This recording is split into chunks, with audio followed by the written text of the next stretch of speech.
Le soleil de fin d'après-midi projetait de longues ombres sur l'asphalte fissuré de la cour de l'école. Des rires et des bavardages résonnaient au loin, mais au centre de tout cela, un jeune garçon était à genoux par terre, sanglotant dans ses mains.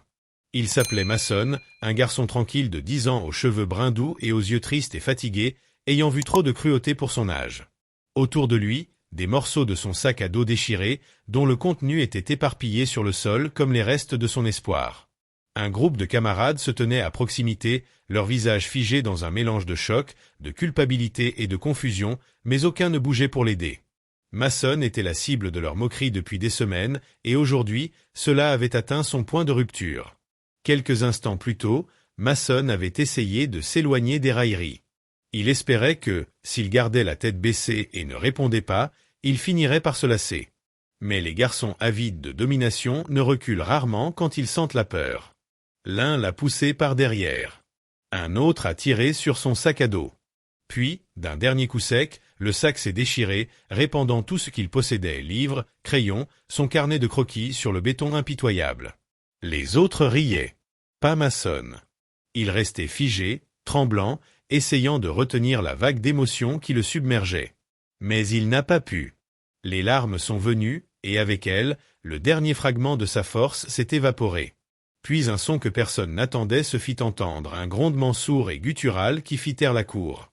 Si vous croyez en la gentillesse, aux secondes chances ou à la loyauté des animaux, merci de liker cette vidéo, de la partager avec quelqu'un qui a besoin d'espoir et de vous abonner à Loyal Arts. Votre soutien nous aide à raconter des histoires puissantes comme celle-ci. Du bord de la cour d'école, un grand berger allemand usé par la bataille apparut. Son pelage était épais mais poussiéreux, ses côtes légèrement visibles sous sa fourrure. Une cicatrice discrète courbait son oreille droite, et l'une de ses pattes arrière boitillait légèrement. Ce n'était pas un animal fraîchement sorti du jardin de quelqu'un. C'était un chien errant. Mais ses yeux étaient autre chose, vifs, alertes, brûlants d'instinct et d'émotion. Il avait observé. Il en avait assez vu. Le chien trotta rapidement vers Mason, se plaçant entre le garçon en pleurs et le cercle d'enfants stupéfaits. Ses dents étaient découvertes, non pas de manière sauvage ou incontrôlable, mais avec détermination. Il grogna profondément, chaque note vibrant comme une sonnette d'alarme. Les harceleurs restèrent figés, leurs moqueries coincées dans leur gorge. L'un recula. Un autre tourna les talons et s'enfuit.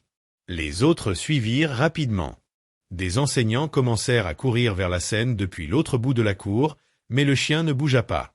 Il resta là, tel un sentinelle, inflexible et sans peur, ses yeux scrutant chaque visage à la recherche du moindre signe de menace. Mason leva les yeux, brouillé par les larmes, puis confus, et alors quelque chose se produisit qu'il ne pouvait pas vraiment expliquer. Il tendit la main lentement, hésitant. Le chien tourna la tête, renifla l'air, puis posa doucement son museau dans la main tremblante de Mason. Un moment de silence passa entre eux, un accord tacite. À cet instant, Mason ressentit quelque chose qu'il n'avait pas éprouvé depuis longtemps. Sécurité, protection, amour. Les enseignants s'approchèrent avec précaution. L'un d'eux tenta de tirer Mason, mais le garçon s'agrippa fermement au cou du chien, secouant la tête. Il ne voulait pas le quitter. Il ne pouvait pas. La directrice de l'école, une femme sévère nommée Madame Kent, arriva et évalua la situation. Bien que le personnel restât méfiant, le comportement du chien changea une fois les harceleurs partis.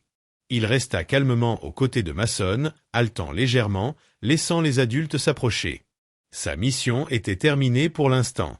Mason fut renvoyé chez lui plus tôt ce jour-là, escorté par sa mère, qui arriva en panique après un appel de l'école.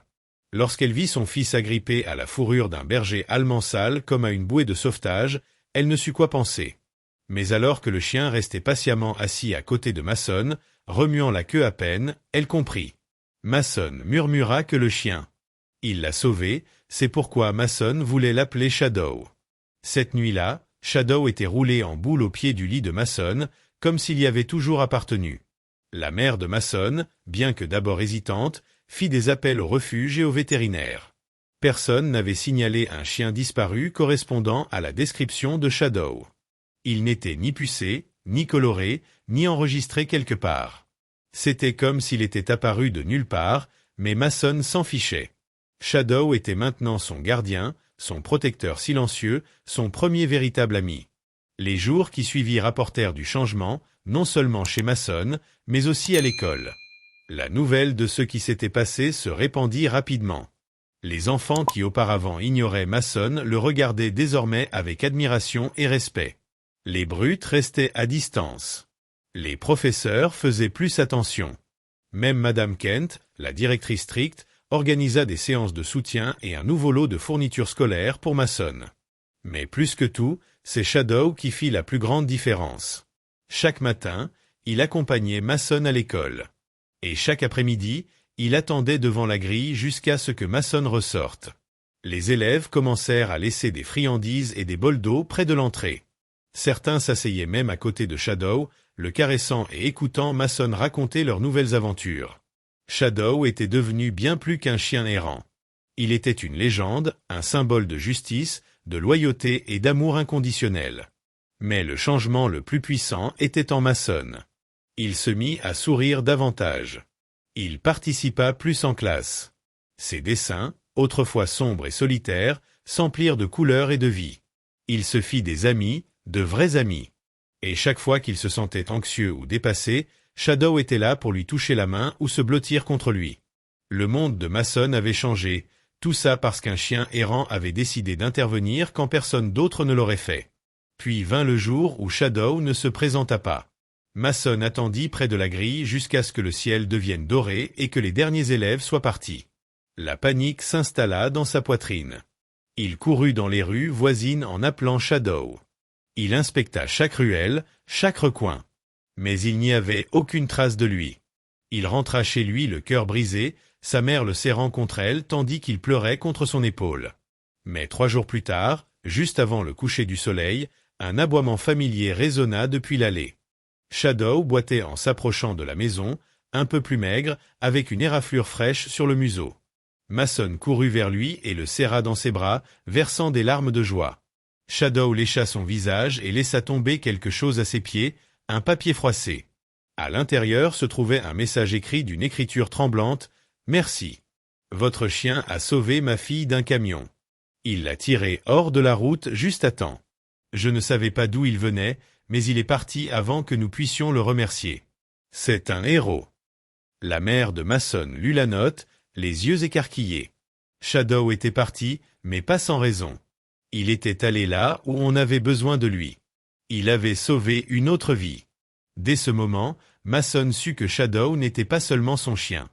Il était quelque chose de plus grand, un ange à fourrure et 4 pattes, un protecteur des sans-voix, un ami des solitaires.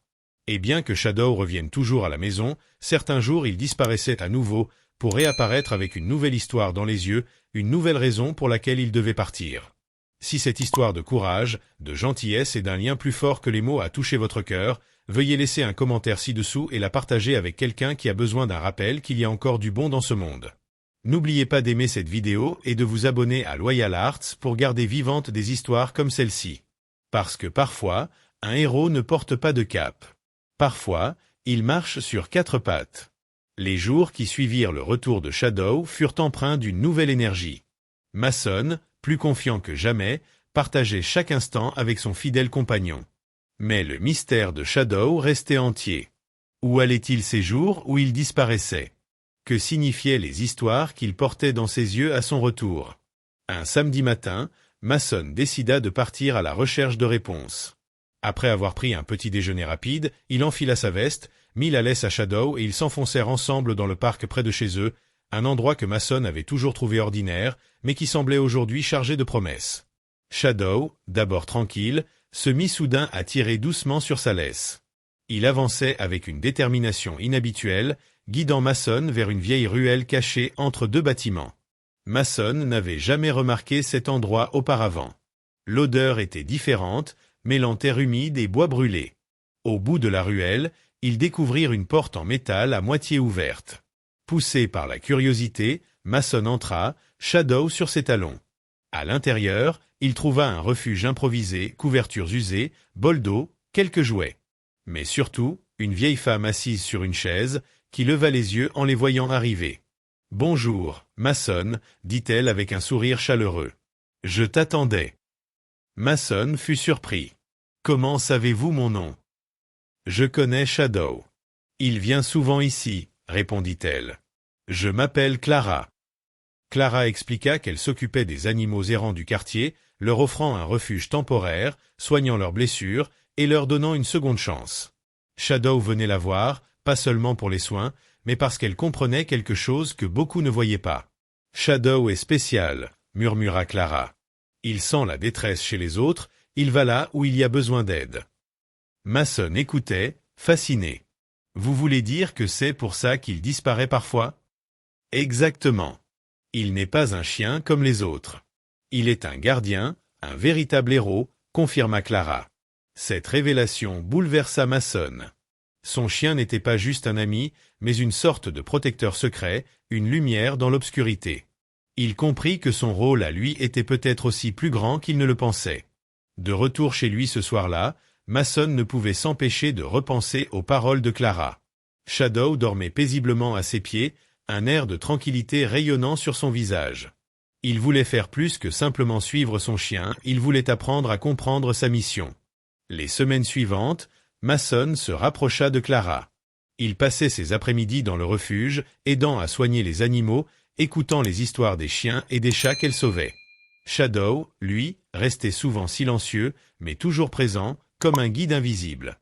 Un jour, Clara montra à Mason une vieille carte marquée de différents endroits dans la ville. « Ce sont les lieux où Shadow est déjà intervenu », expliqua-t-elle. « Et là-bas », elle pointa un point éloigné, « c'est où il doit aller ensuite. » Mason sentit une boule se former dans sa gorge. Il savait que cette mission pourrait être dangereuse. Mais il n'avait plus peur. Shadow lui avait donné la force, et maintenant, il voulait le suivre. Le lendemain matin, ils partirent ensemble, laissant la maison derrière eux, marchant vers l'inconnu. Shadow menait la route, confiant, tandis que Mason, les yeux pleins d'espoir, suivait pas à pas.